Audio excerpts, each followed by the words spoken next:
How does it impact the economy of Nashville? Or a study of the Predators.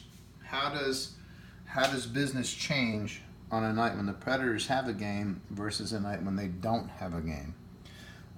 So again, that's microeconomics. Or we look at Apple's share of the cell phone industry, that's microeconomics. Or if we only are looking at the cell phone industry, that's microeconomics. Macroeconomics looks at the big picture of the economy as a whole. Okay, so it looks at things like inflation, which is the rate at which prices rise in the economy. Or they may be looking at unemployment, which right now is extremely low. They might be looking at aggregate demand and aggregate supply, which we'll look a lot at when we do supply and demand. But aggregate demand is the demand for all goods and services in the United States. Right now, in August of 2018, aggregate demand is way up, which means aggregate supply is up. So aggregate supply is also a good indication the economy is very healthy, which means that employers will be hiring people. Why? Because they have to supply more goods, because aggregate demand. Again, demand is what we want as consumers, all right? So microeconomics looks at those types of things. Macroeconomics looks at big things in the economy. So generally speaking, the federal government or the president, they're generally concerned with macroeconomic things. They want to see how the economy is doing as a whole. If you were in a business, you might be concerned with more microeconomic things, things that pertain to your individual business. So again, microeconomics might be looking at prices, costs, profit margins, what the competition is doing, consumer and producer behavior. Okay, so business organization, labor markets, environmental issues, these are all things that microeconomists look at.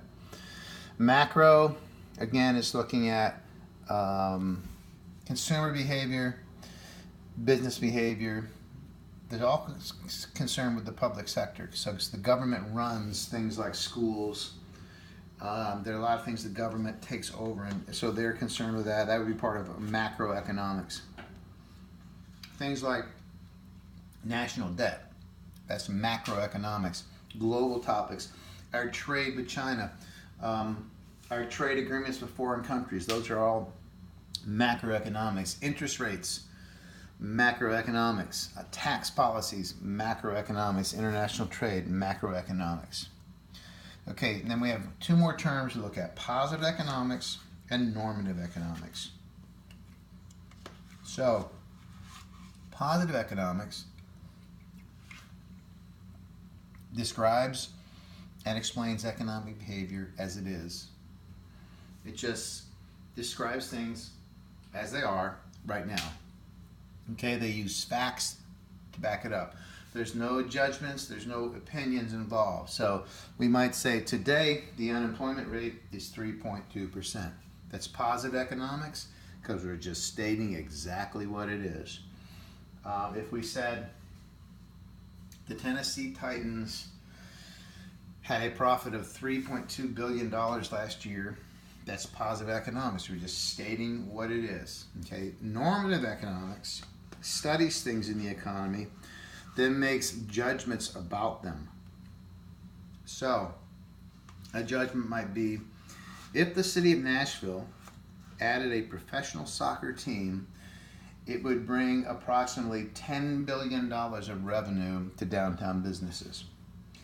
That would be normative economics. It's doing a study and then it's making a judgment. It hasn't happened, but it's making the judgment if it would happen.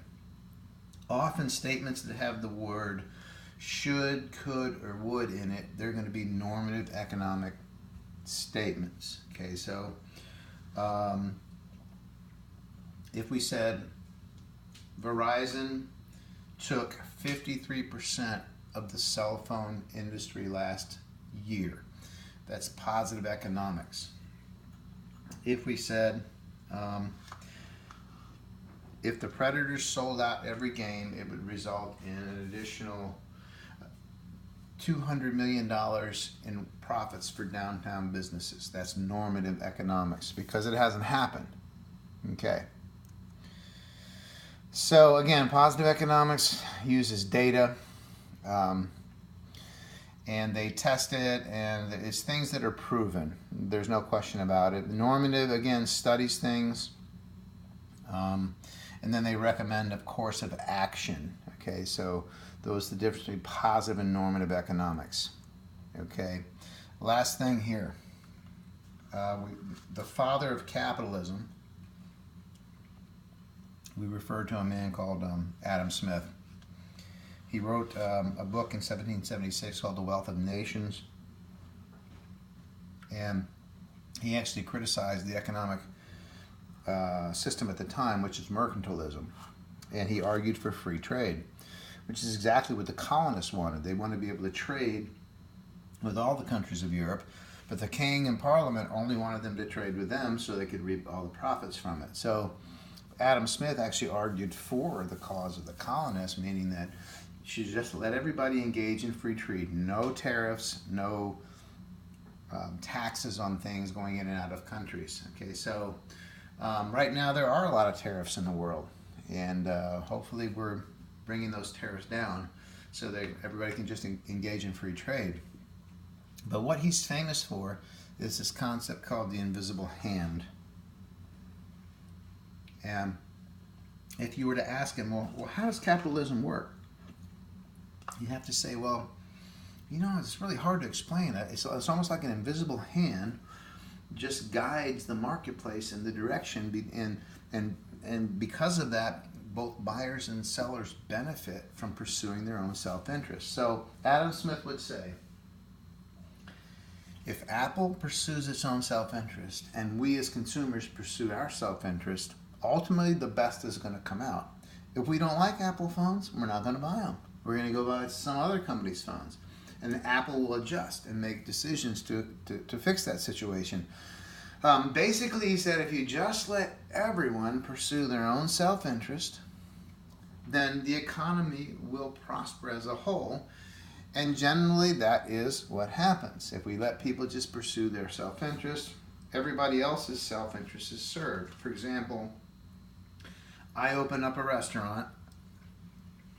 I want to make money making food and having people come into my restaurant and pay me for that food. Okay, so if I have a restaurant and it's lunchtime and you walk by my restaurant and you walk in and you order off the menu and you eat your food and you're satisfied, your self-interest was served because you were hungry and now you're not hungry anymore. My self-interest was served because you paid me for the food. So in both cases, both our self-interest was served. When you buy an Apple phone, if you're satisfied with the phone, then your self-interest is served. And at the same time, Apple's self-interest is served because you're paying them for the phone. Verizon's self-interest is served because you might be paying them for the cell phone service, and so on. So in a capitalist or market system, we all pursue our self-interest, and at the same time, our self-interest is mutually served. Okay, so hopefully you have all the information for Chapter 1 Economics, and you're going to get 100% on the test. If you have questions, make sure you ask them in class.